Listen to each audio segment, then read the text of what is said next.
আওয়ামী লীগকে আর কখনোই বাংলাদেশের রাজনীতিতে প্রতিষ্ঠিত হতে দেওয়া হবে না। শেষ রক্তবিন্দু দিয়ে হলেও তাদের প্রতিহত করা হবে।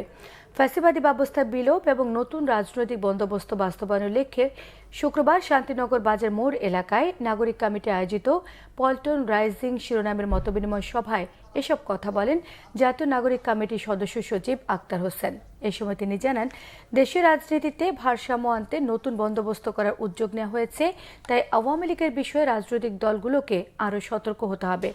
একই সঙ্গে জানান, দিল্লির সঙ্গে যোগাযোগ রেখে বাংলাদেশে আর কোনো রাজনীতি করতে দেওয়া হবে না আওয়ামী লীগকে।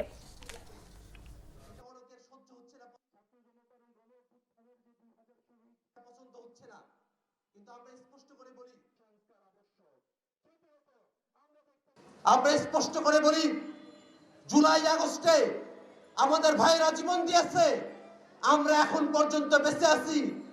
আমরা যতক্ষণ পর্যন্ত বেঁচে আছি ততক্ষণ পর্যন্ত ওই ফ্যাসিবাদী আওয়ামী লীগকে বাংলাদেশে আমরা আর কোনোভাবেই প্রতিষ্ঠিত হতে দিব না।